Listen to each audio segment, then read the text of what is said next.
Alas 12 na po na tanghali at 1 Balita Pilipinas na. Paano makamenos pag tayo po ay na-ospital? Nako, mga kapatid, yan ang pag-uusapan natin sa araw na ito. Alam nyo, bukod pa sa HMO, PhilHealth, nako, kailangan po natin maging madiskarte po. Bakit po? Sa totoo lang, pag tayo po ay nagkaroon ng karamdaman, mauubos po ang ating ipon at syempre yung pinagpaguran. Kaya nga, ito yung mga dapat natin gawin. Una, pumunta tayo ng barangay health centers. Ito yung serbisyo na pangangalaga ng kalusugan ng LGU or local government unit at syempre tulad ng konsultasyon, bakuna, diba? Baka may libreng pong laboratory at kadalasang inaalok na minimal o wala pong bayad lalo na pagdating po sa gamot. Pangalawa po, ay kailangan matuto po tayo. Samantalahin po natin ang edukasyon na ginagawa po ng mga local health center para I do believe, kasi prevention is better than cure.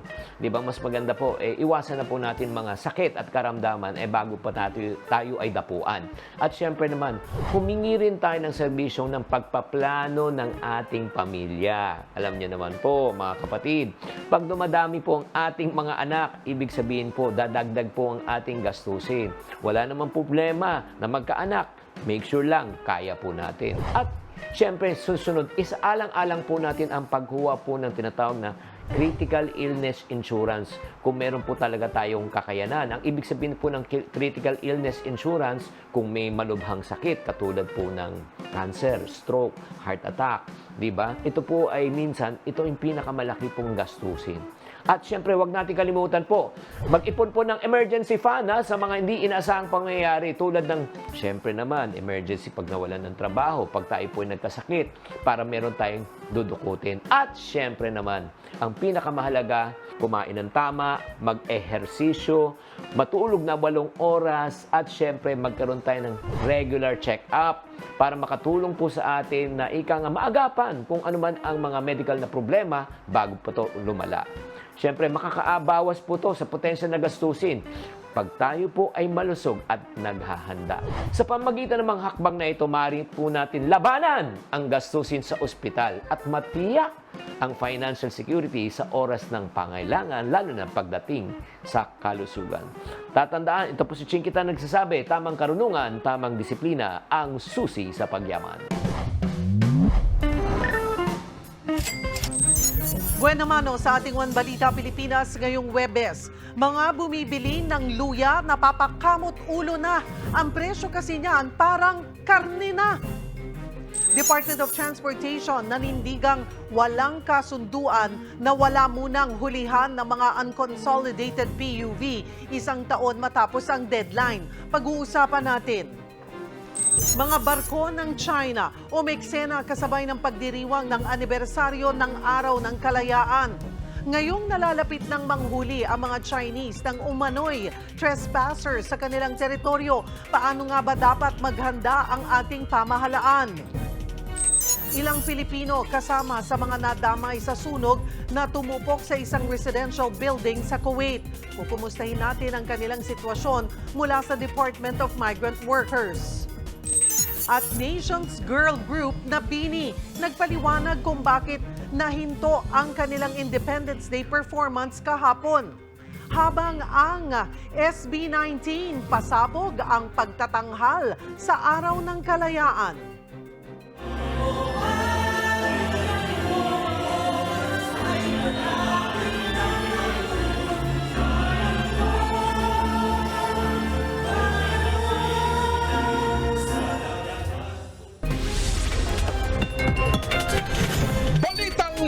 Init pa!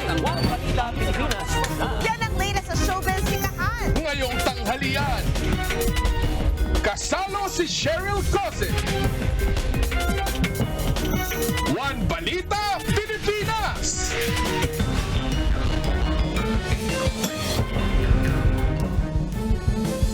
Magandang tanghali, Luzon, Visayas at Mindanao. Kung dati, sibuyas ang may gininto ang presyo, ngayon, luya naman. Kapresyo na raw ito ngayon ng karne. Para sa update live na magbabalita mula sa Mega Q Mart, si Mobile Journal Francis Orso. Francis, magkano na nga ba ang bentahan ng luya dyan? Cheryl, maraming lutuin ang hindi masarap kapag walang luya. Yun nga lang, napapailing ang mga mamimili ngayon dahil ang presyo ng luya mas mahal pa sa karne. 240 hanggang 300 pesos, ganyan ang presyo ng kada kilo ng luya sa Mega Q-Mart, Quezon City. Patingi-tingi na lang tuloy kung bumili ang mga mamimili. Pero pati mga market vendors at retailers, reklamo na rin ang mataas na presyo ng luya, kaya paunti-unti na lang din ang pag-aangkat nila. Sabi pa nila, malayo raw ang presyo ng luya noong panahon ng tag-init at bago magsimula ang tag-ulan. Naglalaro lang kasi ang presyo niyan sa 120 pesos noong Abril at Mayo. Dahil dyan, nagpahayag ng pagkabahala si Senador Francis Tolentino sa pagsipa ng halaga ng luya. Aniya, napakamahal daw nito kaya pinasisilip niya sa Department of Agriculture at Bureau of Plant and Industry ang ugat ng pagsilip ng presyo ng luya. Paliwanag ng Department of Agriculture, may kakulangan sa supply ng luya mula sa lokal na produksyon dahil patapos na ang anihan. Pero nakikipag-ugnayan na raw sila sa mga cold storage facility para masuplayan ang Metro Manila. Cheryl, bukod naman sa luya, sabi ng mga retailers dito ay nagtaas na rin ang presyo ng iba pang supply ng gulay. Kabilang dito ang sayote, repolyo, pechay Tagalog, pechay Baguio, talong, pipino. Naglalaro sa 15 hanggang 50 pesos ang halaga ng tinaas ng mga yan, habang sa bawang ay bahagyang nagmura ang presyo. Pero sa ngayon, Cheryl, yung mga presyo ng gulay sa palengke ay hindi pa natin inaasahang magiging stable, lalo na't papalapit na nga yung nagbabadyang La Nina na maaring tamaan pa nito ang supply ng mga pangunahing agrikulturang produkto. Cheryl? Maraming salamat, Francis Orso. Isa pang dapat paghandaan ng mga bulsa, tataas ang singil sa kuryente ngayong buwan. Sa latest announcement ng Meralco, 64 centavos kada kilowatt hour ang imamahal ng ating electric bill. Dahil dyan, mula sa 11 pesos and 40 centavos noong nakaraang buwan, nasa 12 pesos per kilowatt hour na ang magiging singil. Kung kayo po ay kumukonsumo ng 200 kilowatt hours, 129 pesos ang aasahan ninyong magiging pagtaas sa inyong June bill.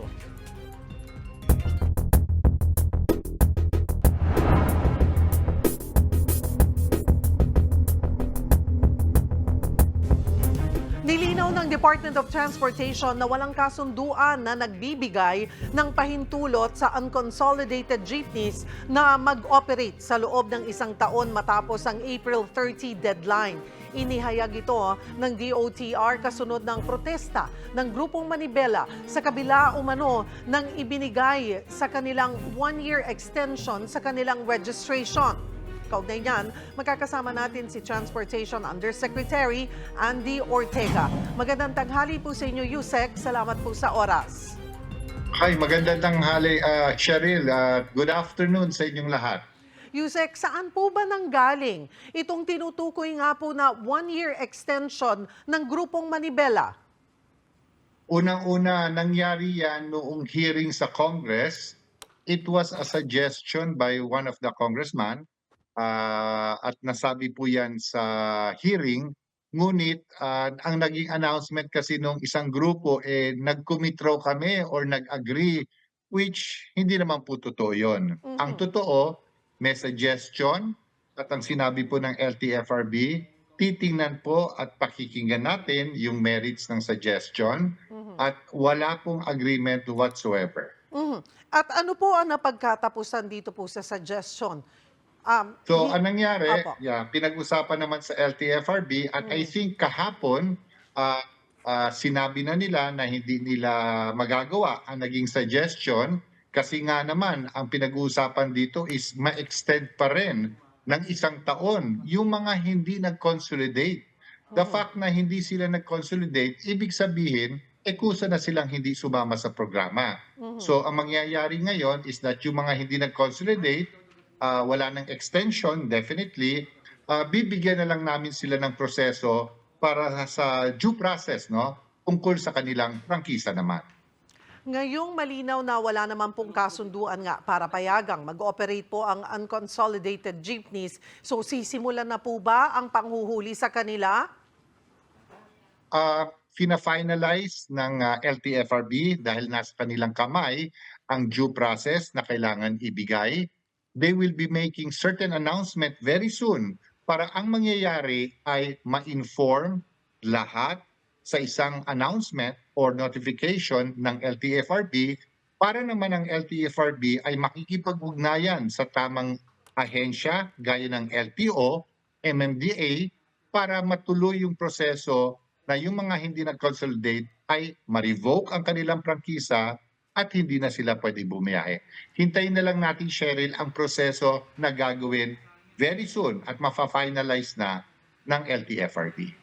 Nauwi po sa tensyon at pananakit ang protesta ng grupong Manibela. Ano na po ang aksyon dito ng DOTR? On the part of DOTR, definitely, lagi kaming merong maximum tolerance sa kanilang ginagawa. Ngunit, sabi namin, laging sundin natin yung batas at huwag tayong gumawa ng hakbang na gaya ng nangyari nung nakarang araw nga na medyo merong nasaktan na isa nating kasamahan sa media.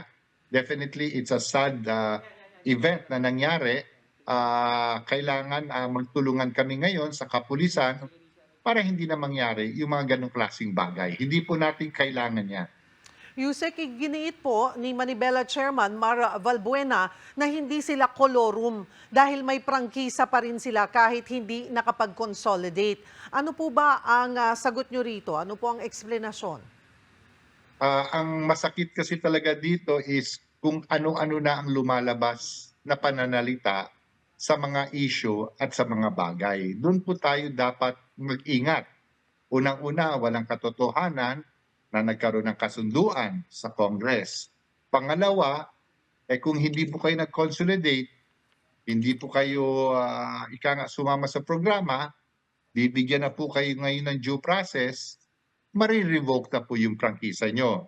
At pag na-revoke po yung prangkisa nyo, para na po kayong isang pribadong sasakyan na bumabiyahe para sa publikong objective, kolorum po ang dating noon. Siguro po, the fact that they decided not to consolidate, respetuhin po namin yon, ngunit may kasamang obligasyon po yung desisyon nila at hindi na po sila pwedeng bumiyahe dahil mawawala na po yung kanilang prangkisa.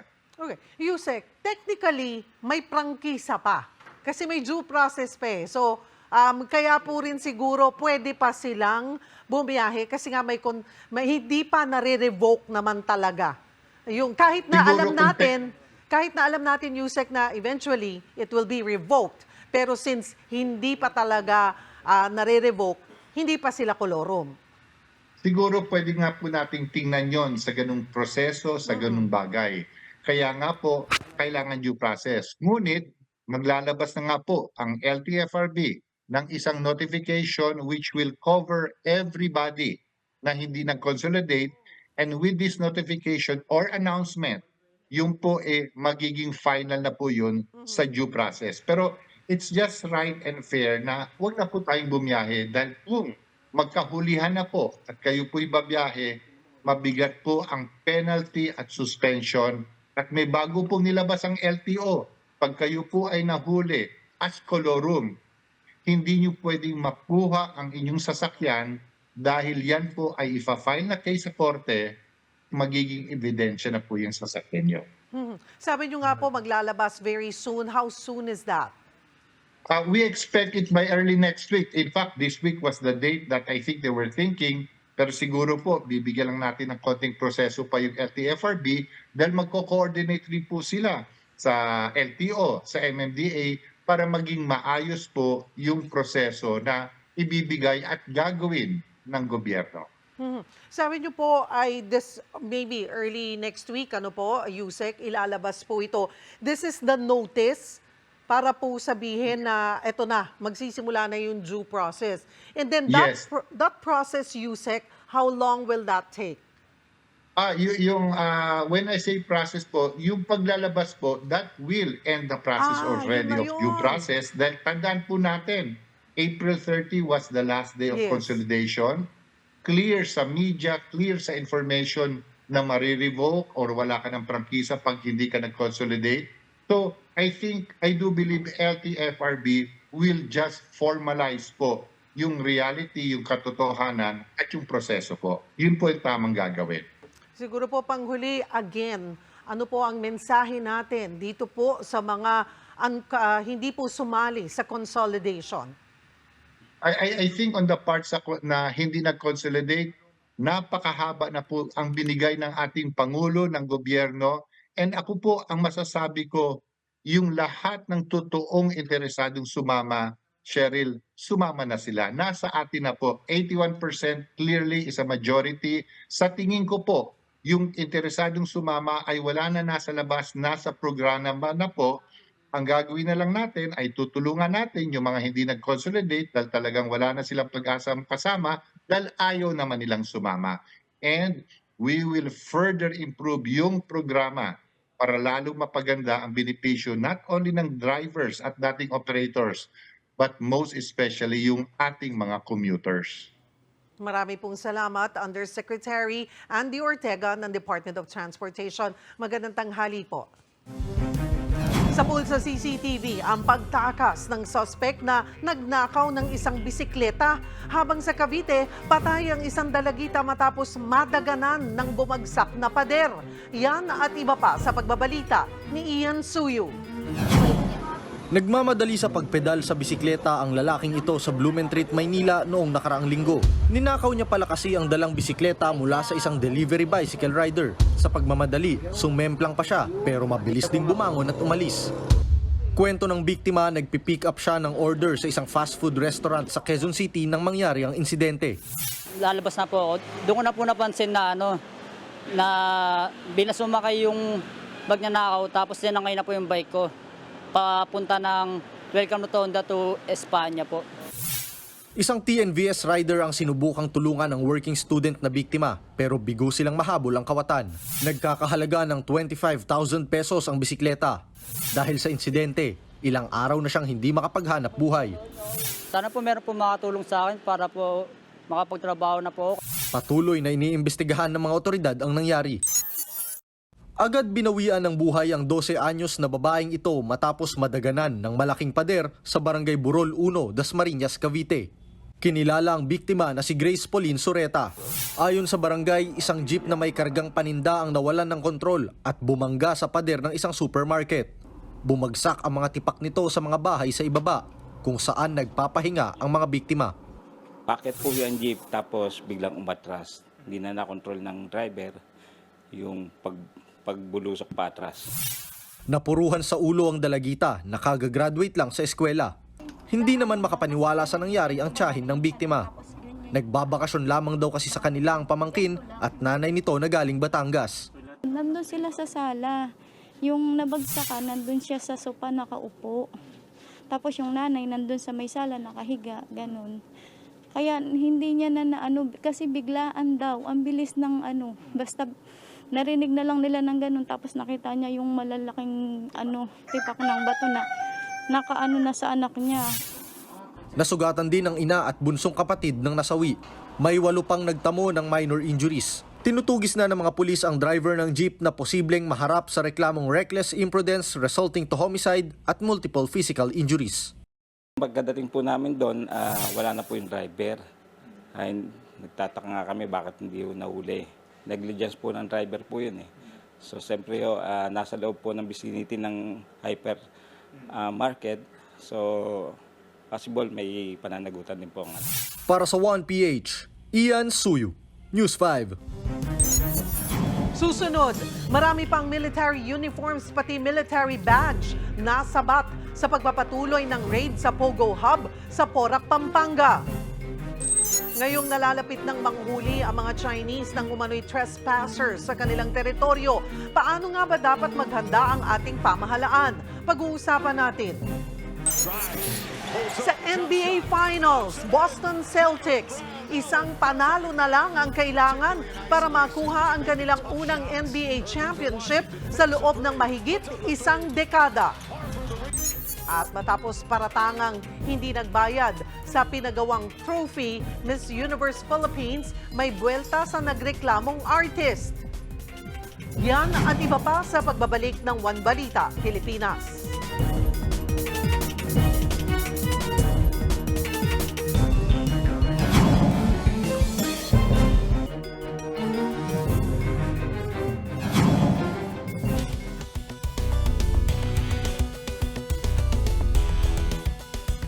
Marami pang Chinese military uniforms na na-recover sa illegal na pogo sa Porac, Pampanga. Patuloy ding inaalam kung may mga nangyaring patayan sa loob nito. Magbabalita, Simon Gualvez. Sa patuloy na search operation sa Lucky South 99 Pogo Hub sa Porac, Pampanga, bagong set ng Chinese military uniforms ang nakita. Meron pang military boots at tila military badge. Natin alam kung ito ba talaga katotohanan na ginagamit o binili lang kung saan o ginagamit lang sa cosplay o whatever. But we are not ruling na ginagamit na ito agad dito. Bago yan, nitong mga nakarang araw, 6 na Chinese military uniforms na ang na-recover sa Pogo Hub. Ipinakita ng News 5 ang mga larawan ng uniforme sa military expert na si Jose Custodio. At ito ang masasabi niya. They may be authentic Chinese uniforms but doesn't not necessarily prove anything. Kasi it could be said that, baka isa sa mga to military enthusiast, baka isa sa mga ito nagka-cosplay, o baka isa sa mga to nag-airsoft. Suspetsa ng Presidential Anti-Organized Crime Commission o PAOK, gamit ito ng mga pogo enforcer o torturer. Kasi yan ang isa sa mga katangian ng mga enforcer. Kailangan na may ex-military ka o kaya dati kang nasa serbisyo. Yun ang kinukuha nila mga taga-torture minsan o kaya yung taga-kidnap o kaya yung taga-gawa ng mga krimen para sa kanila. Eksklusibo namang nakuhanan ng News 5 ang 25 rounds ng bala ng baril sa Building 34 ng Pogo Hub. Una nang sinabi ng PAOK na iniimbestigahan nila kung may patayang nagaganap sa loob ng compound. Kasunod ito ng mga litrato ng mga bangkay mula sa cellphone ng Pogo torturer na si Wu Lifeng. Natuklasan din ang isang binaklas na 9mm pistol at ilang sex toys. Pinasok din ang panibagong working area. Dito natagpuan ang mga vault, peking perang dolyar, pati na rin ang sangkatutak na SIM cards. Gayon din ang iba't ibang ID at passport ng mga Chinese nationals. Natuklasan din ang isang KTV na may second floor na itinuturing na sex area. Nagkalat dito ang ilang underwear at mga kondom. Tiniyak naman ng CIDG na wala ng tao sa loob ng mga gusali. Kasabay niyan, nakuha rin ng News 5 mga dokumento na nagpapatunay na pinayagan ng Porac LGU ang pagpapagawa ng pasilidad noong 2019. May certificate of no objection din ito mula sa lokal na pamahalaan. Signed by the Sangguniang Bayan and the mayor, allowing itong Porac Illegal Pogo Hub na mag-operate noong 2019. Siguro ma'am, may application pa po siya. Application So obviously legal But yun. according to PAGCOR, hindi na po nila inaprobahan yung... That was dated 2019 ma'am. Siguro ma'am, simula noong 2019, lumaki na po siya ng lumaki. Una nang sinabi ni Porac Mayor Jing Capil na walang mayor's permit ang Pogo Hub noong 2024 dahil nasa negative list daw ito ng Bureau of Fire Protection. Para naman kay Defense Secretary Gilbert Chodoro, banta sa national security ang mga sindikatong ito na nagpapanggap umanong Pogo workers. Kaya kailangan na umano itong aksyonan. Ako, si Mon Gualvez, para sa 1PH.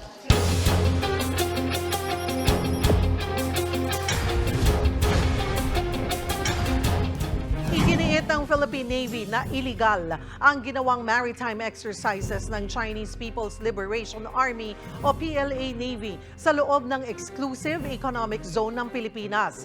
Ayon kay Philippine Navy spokesman Commodore Roy Vincent Trinidad, inanunsyo lang ito basta-basta ng China pero hindi nagpaalam ng magsagawa ng drill sa Sabina Shoal mula June 2 hanggang June 3. Para pag-usapan yan, makakasama natin ang UP Institute for Maritime Affairs and Law of the Sea Director, J. Batong Bakal. Magandang tanghali po sa inyo, Prof. Salamat po sa oras. Magandang tanghali, Cheryl, sa lahat po ng ating mga nanonood at nakikinig. Magandang tanghali din po. Sir, ito pong military exercises, ano po ang nakikita ninyong motibo ng China na gawin po ito sa loob ng ating exclusive economic zone? So, maituturing po ba natin itong paghahamon? Well, una, ito ay parte talaga ng kanilang plano na agawin, ang inaangkin nila sa West Philippine Sea. So, ang ginagawa nila, pinupuno nila ng mga barko nila, lahat ng klase, mga civilian at military, ang lahat ng mga importanteng lugar dyan sa West Philippine Sea. So parte na itong military exercises na to at kanilang PLA Navy vessels. Hindi naman siguro to masabi sa ngayon na outright na paghahamon, pero malinaw na kaya nila ginagawa yan ay naghihintay sila ng response sa atin at tinitignan nila kung may gagawin tayo na sila naman gagamitin nila yon bilang dahilan para umaksyon ng mas malakas pa at mas marahas pa, no? So sila yung para naghihintay ng sasabihin nilang provocation, pero ang katotohanan nagle-lay sila ng trap, kumbaga, no? Naglalagay sila ng patibong para nga sabihin nila na prinovoke daw tayo sorry. Mhm. Ayon po sa Philippine Navy, basta na nga lamang po nag-anunsyo, no, na huwag pong dadaan sa nasabing lugar dahil nga sa kanilang military drills. Hindi ba natin sila pwedeng pigilan dahil nga nasa loob naman po ito ng ating EEZ, though hindi naman din po nila kinikilala ito. Opo, ang nangyari po dyan, bale hindi nila sinasagawa yung kanilang obligasyon na magbigay ng tinatawag na due regard, no, sa ibang states, lalo na sa coastal state na may-ari nitong EEZ, no? Parang tinatrato nila na kanila lang, tapos lahat ng ibang tao, kung pati yung may-ari, sila yung kailangang tumabi, no? So dahil doon na mali po yan, kahit nga China mismo, sarili nilang batas, no? Para sa kanila, ang foreign navies, foreign military activities, bawal sa kanilang EEZ, no? At hindi dapat pahintulutan, hindi dapat mangyari na wala nilang pahintulot. Pero yan, pagdating sa iba naman, baligtad naman sila, no? Sila itong lumalabag bales, sarili nilang batas, dahil pag sa iba yung EEZ, baliwala sa kanila, basta lang sila mag-conduct ng mga exercises, no? Nang walang due regard nga doon sa mga karapatan ng ibang bansa. Kaya doon on both points, no, mali din, no? Kahit sa sarili nilang batas, dapat bawal yan eh.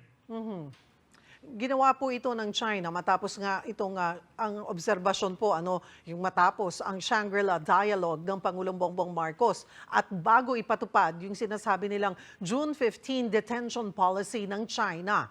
So, posible bang talagang may kaugnayan po dito? Ito nga pong ginawa nilang maritime drills sa ating EEZ.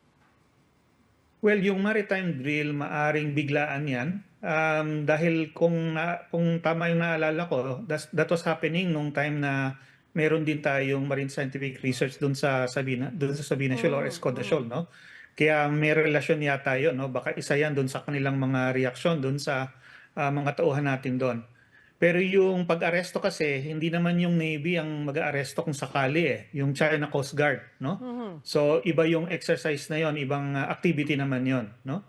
So maaring ito parang dagdag panakot lang sa Pilipinas at sa mga mangingisda natin at mga iba pang lumalayag dyan sa West Philippine Sea para sila ay lumayo, no? At sa pamamagitan noon parang isa yung paraan para mapili tayo or na isurrender ang West Philippine Sea sa kanila nang wala man lang laban. Ayon po sa Philippine Navy, gumawa na sila ng appropriate report sa insidente para sa paghahain po ng diplomatic protest. Napakakapal na po siguro nung ating diplomatic protest po sa kanila. Prof, bukod po dyan, ano pa yung iba nating option?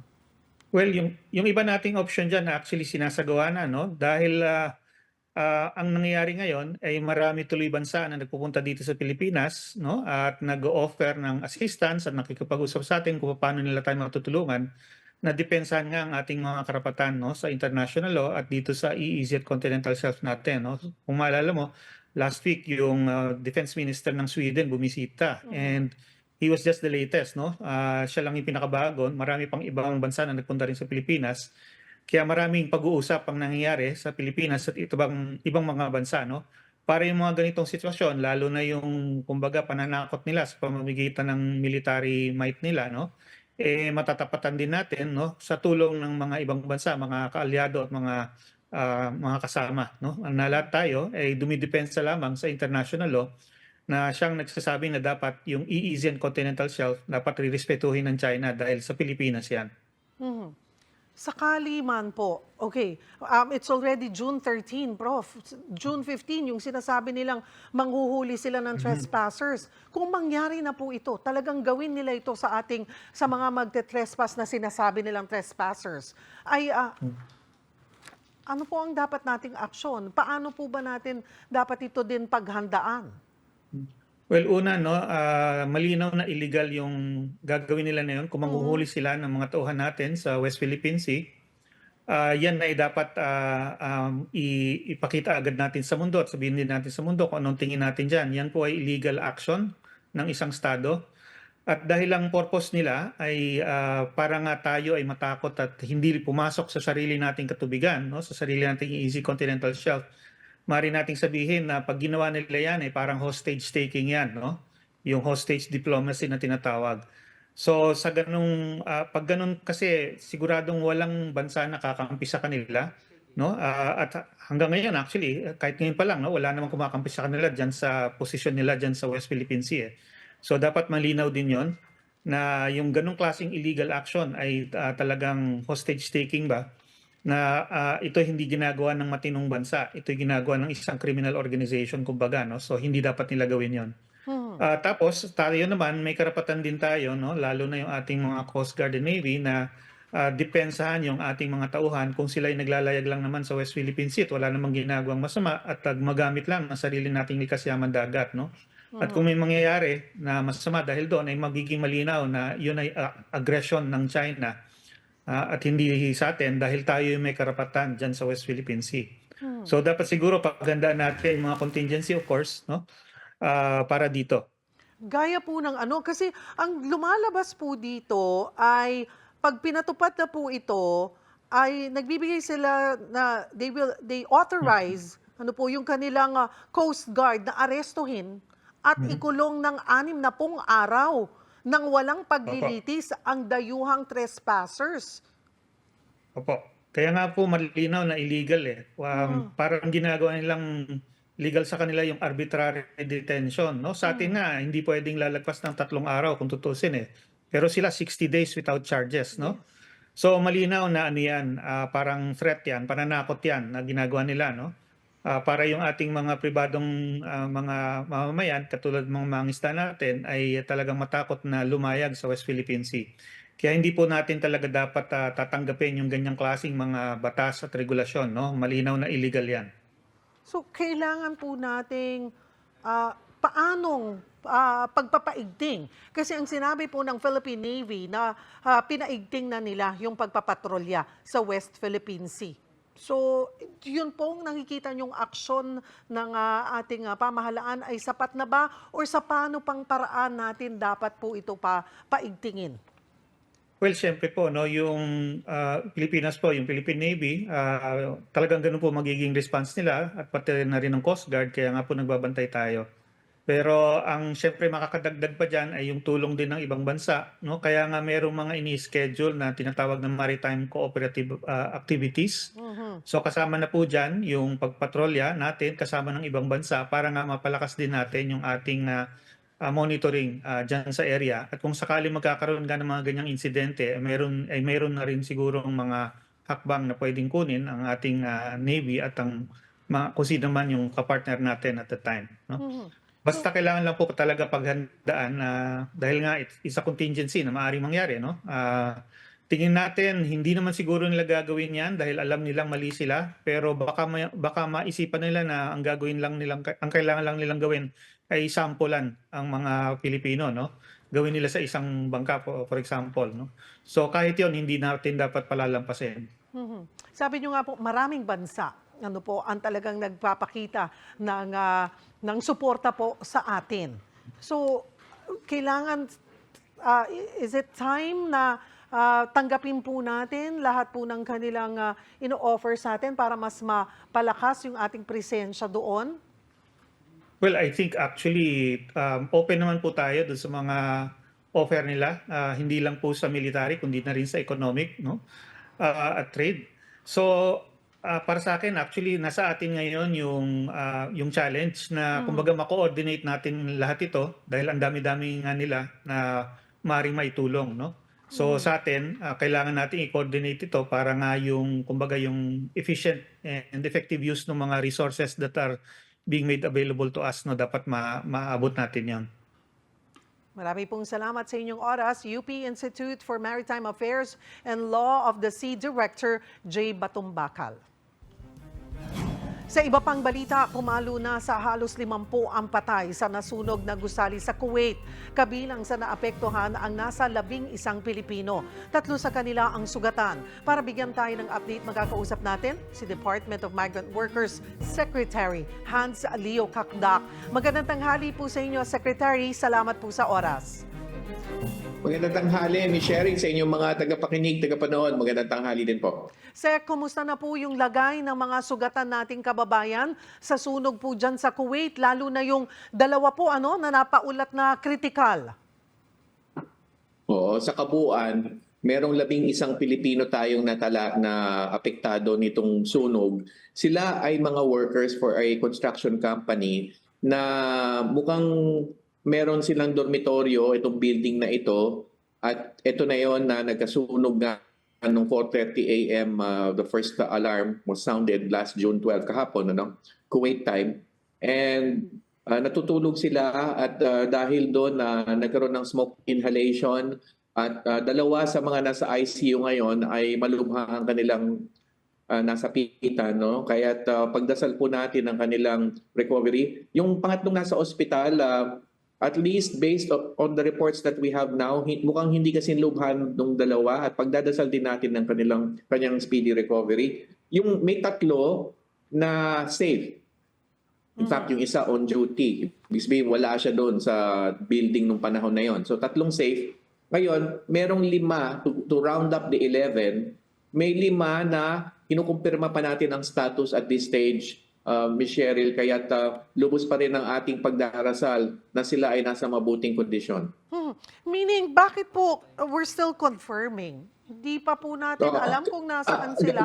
Ganito ang ulat sa akin. Sila'y gawa nung emergency, no? Sila'y dinala sa mga ospital. Hindi isang ospital ang pinagdalhan. At we know the hospitals, but we are still confirming yung status nila doon. Kung sila una ay nandun sa ospital at kung anong status nila. Ngayon, may medical protocols pa lamang to do this, no? Nauna yung 2 pangalan na nabanggit, yun ang iniulat ng kumpanya. But still, we're finding out the actual situation of the 5. And rest assured, within the day, malalaman natin ito. At lahat po nitong 11 na mga kababayan po natin ay na-inform na po ang kanilang mga pamilya? Yung 3 nasa ospital, informed ang pamilya, and in the course of the day, ay tayo naman ay nagre-reach out na rin doon sa 8 na pamilya pa. Si Admin Arnel Ignacio is on top of the situation. We exchanged messages very, very early this morning at patuloy ang aming koordinasyon. So so far as the families are concerned, ito ay standing directive ng ating mahal na Pangulo to make sure that the families are handheld through this difficult process at alam nila, nadama nila ang tulong at suporta ng pamahalaan.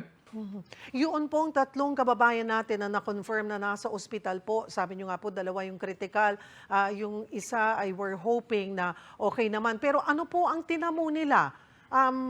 Nagkaroon po ba sila ng burn? Hindi natin alam yung sa panig ng physical injury, but we know na malubha ang smoke inhalation. At kapag ganyan na internal ang injury sa baga, and hopefully again we're praying very hard, Ms. Cheryl, na sila ay makarecover. Serious, critical ang kanilang condition. May update na rin po ba tayo sa Kuwait Authorities sa investigasyon po dito sa sunog po at sino po ang maaaring managot? Well, we're thankful to the Kuwaiti authorities, and they have been coordinating with our embassy, DFA, of course, Ambassador Pepe Cabrera on the ground, and our labor attaché Manny Di Maano also. Well, sa ngayon, ang primary goal is safety, rescue, and recovery, no? So, diyan muna tayo sa punto na yan, sa stage na yan, Ms. Cheryl. Of course, meron na tayong usapin na instruction sa ating lawyer on the ground to look at the legal aspects of the case. Pero darating tayo sa tamang panahon na yan, including yung financial, humanitarian assistance, repatriation na maaari natin ibigay. Again, our attached agency, OWA, is on top of the situation as well. May tamang panahon po para dumating dyan sa punto na yan, yung aspetong legal at yung financial humanitarian assistance at repatriation na maaari natin igawad. Pero yung pong pamilya, lalo na po yung 2 po nating kababayan na nasa ICU ay Ano po ang gusto ng kanilang pamilya? Sila po ba, meron po bang representative from them here na maaari pong ilipad para po makita Yes. ang kanilang kaanak? Yes, of course. Yan ay sinasaayos na rin natin. It comes automatically, no? Na yung compassionate visit na tinatawag ay bahagi ng ating pag-handhold sa pamilya. Alam natin na malamang sa malamang makakatulong ito, no, sa recovery ng kanilang mahal sa buhay ng OFW.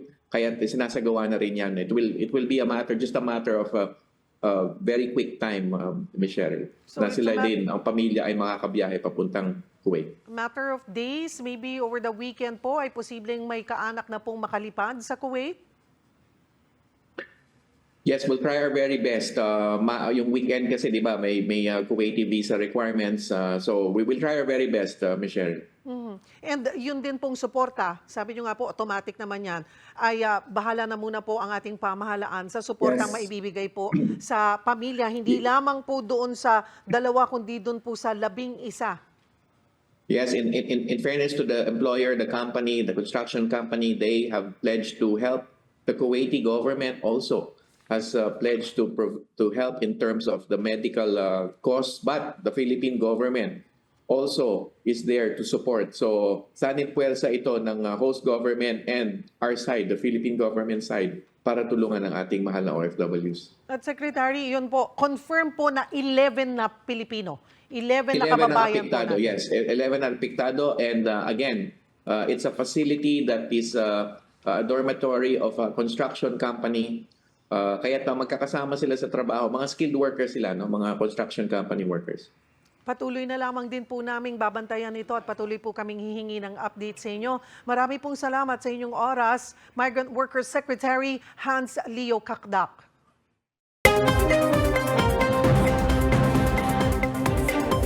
Inireklamo ng kapabayaan ang municipal government ng Dalaguete, Cebu dahil sa pagkasawi ng isang construction worker.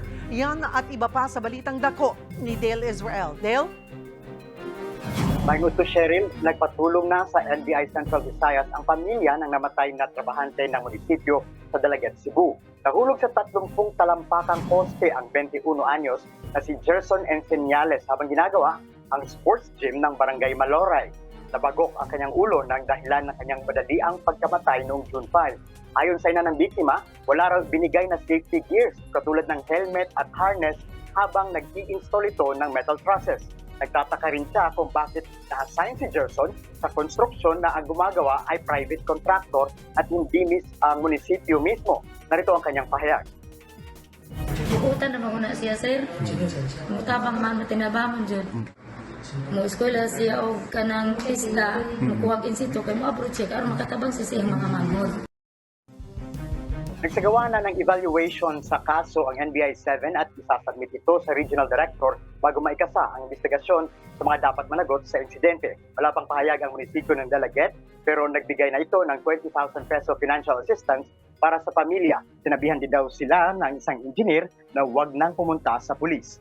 Sa pang balitang dako, Sherin, dalawang magkaibang pagtitipon ang nangyari dito sa Cebu City sa Independence Day kahapon. Ang isa ay pinanguluhan ni Acting Mayor Raymond Garcia at ang isa naman ay sinagawa ni suspended Mayor Michael Rama na tila isang show of support sa kanya din. Si Garcia ay nagsagawa sa umaga ng isang civic military parade, wreath laying at isang commemorative program sa harap ng City Hall. Sinamahan din siya ng kanyang ilang mga kaalyadong konsehal ng Cebu City. Si Rama naman ay sinamahan ng kanyang mga supporters at mga kamag-anak sa harap ng City Hall grounds sa gabi. Nagmistulang show of support ang programa at saad ni Rama na babalik siya sa City Hall dahil wala naman siyang kasalanan kahit sinuspindi siya. Baka na ang nahipos na itong mga balitang dako karong adlaw. Balik sa iyo, Cheryl. Daghang salamat, Dale Israel.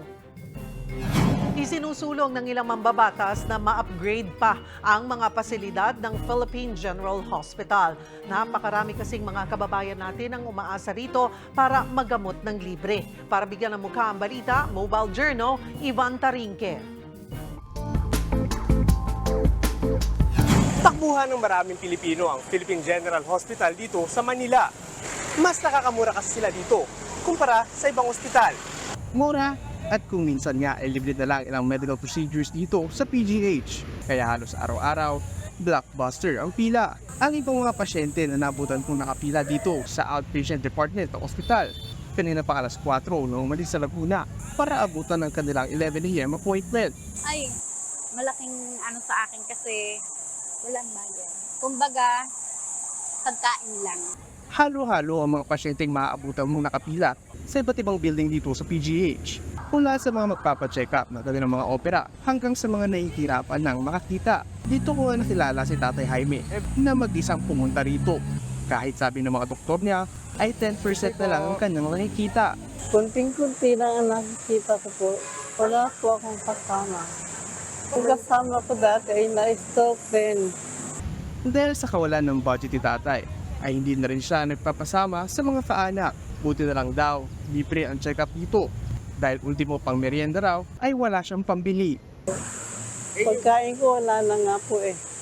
Basta makarating na ako para sa check-up ko. Pero hindi lang ito ang pila na kanila titiisin. Diyak kasi na maraming sa mga kapatid natin rito ang pipila rin sa mga opisina ng gobyerno, pati na sa opisina ng ilang mga politiko. Titiisin ang haba ng proseso dahil kapalit ay paggaling o di kaya ay madugtungan ng buhay. Lalo pa kung ang kanilang kinagisnan ay unahin ang kalam ng sikmura kaysa kalusugan. Ang pila dito sa PGH ay salamin sa tunay na estado ng ating healthcare system. Mayroon at available sa mga nangangailangan, pero sadyang di pa sapat. At ang katotohanan na habang may mahirap at kapos sa buhay, di mababawasan ang pila ng mga nagpapagamot. Mobile Journal, Ivan Taringki po hatid ang muka ng balita.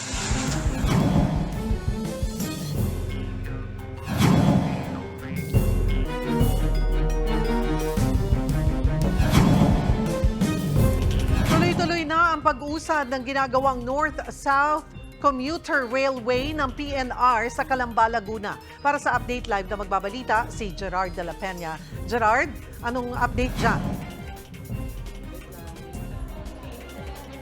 Cheryl, tama, tuloy-tuloy na ngayon pagpapagawa ng mga infrastruktura para sa North-South Commuter Railway Project at kanina nga lamang ay formal nang simulan yung construction ng depot sa Calamba. Ang depot ay nasa 24.5 hectares na lupa sa Banlic, Calamba, Laguna. 16.9 billion pesos ang halaga ng proyekto. Importante ito dahil bukod sa magiging paradahan ito ng mga tren, magkakaroon din ng lugar para sa maintenance, operation control center, stabling yard at mga ancillary buildings. Hudyat lang daw ito na tuloy-tuloy ang pagpapagawa sa NSCR na sinasabing pinakamahabang rail project sa bansa ngayon. Ang contractor para rito ay ang joint venture ng Korean, Turkish at Philippine contractors. Ang southern portion ng NSCR ay magmumula sa Calamba hanggang sa Tutuban. Ang northern part naman ay mula Tutuban hanggang Clark. Sa ngayon ay halos patapos na ang mga ipinapagawa mula Tutuban hanggang Malolos. Noong July 2023 ay sinimulan ang pagbabaklas ng riles sa Santa Rosa na hudyat ng pagsisimula ng construction dito sa southern portion. Inaasahang maging partially operational na yung northern portion sa 2027. Cheryl, ang kinatatayuan ko ngayon, alam mo, noong nakaraang taon, July, ito ay riles pa lamang at nagkaroon niya ng ceremonial na pagbabaklas ng riles. Pero kung makikita nyo ngayon dito sa kinatayuan ko, talagang ang dami ng mga pinapagawa dito na talagang full steam ang pagpapagawa dito sa NSCR. Cheryl. Maraming salamat, Gerard de la Peña.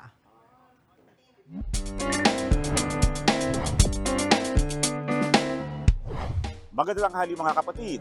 Naglabas ng piso sale ang ilang airlines domestic and international flights. Ibig sabihin, mas mura nyo nang mabibili ang plane ticket para sa dream destination nyo. Ang tanong ko sa inyo mga kapatid, saang lugar nyo gusto mong punta? Tara samahan nyo ako at magtatanong tayo dito.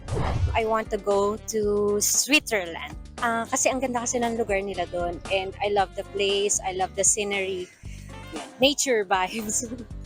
Actually, I want to go in New York kasi nandun yung mga pinsan ko. So, I want to travel with them. Ayun lang.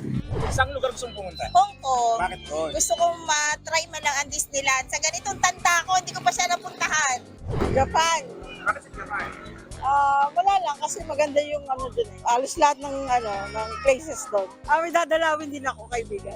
Japan po. Bakit sa Japan? Gusto kong makita yung cherry blossom. Sa totoo lang, wala pa akong napupunta na ibang bansa. Gusto ko talaga sa Japan. Para yung cherry blossom lang talaga. Ako ang inyong hani ng bayan, ang tunay at nag-iisang pantanggal umay sa pananghalian.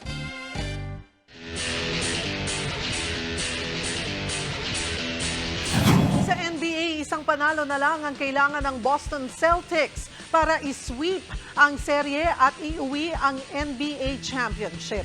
Tinalo ulit nila sa Game 3 kanina ang Dallas Mavericks sa score na 106-99.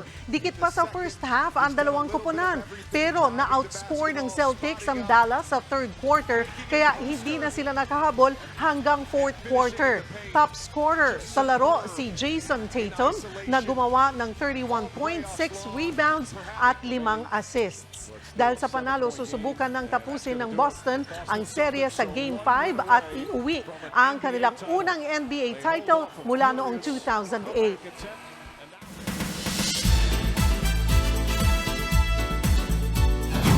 Hola mga kapatid, lumantad ang isang sculptor artist na hindi umano nabayaran para sa ginawa niyang trophies para sa Miss Universe Philippines. Ayon kay Jeff Albea, nawala na lang ang MUPH matapos daw siyang tanggihang bayaran para sa ginawang trophies para sa Coronation Night. Hindi na raw niya kailangan at hindi na rin tatanggapin ni isang kusing daw ha mula sa Miss UPH. Pero sana raw ay matuto na ito at irespeto ang mga artist. Pero eto na, agad na sumagot ang production head ng MUPH na si Borg Rojas. Sabi niya, binayaran nila ng 150,000 pesos si Jeff Albea kahit wala raw resibo noong nakaraang taon pa. Sa mismong araw raw ng coronation na raw naihatid ang mga artwork at doon sila nasabihan na kailangan pang magbayad ng 75,000 pesos. Pero dahil magulo na raw backstage at wala silang hawak na cash at that time, sinabihan daw nila ang staff ni Jeff Albea na kailangan ng proper documentation. Hanggang kahapon nga raw ay kausap nila ang staff. Kaya nakakalungkot daw na nag-post na raw si Jeff tungkol dito na hindi lang daw nakasama sa May 30 cut-off ng pagbabayad nila sa suppliers. Wala rin daw silang balak takasan ng 75,000 pesos na obligasyon. Kailangan daw nila ng proper documentation. At yan ang latest sa showbiz. Balik sa'yo, Cheryl. Thank you, MJ. At yan po ang mga bumabanderang balita at public service sa inyong tunay na kasalo sa tanghali. Hanggang bukas, dito sa Balita magpapabusog sa inyong kaalaman. Ako po si Cheryl Cosip. Kami ang 1PH, teleserbisyo para sa Pilipino.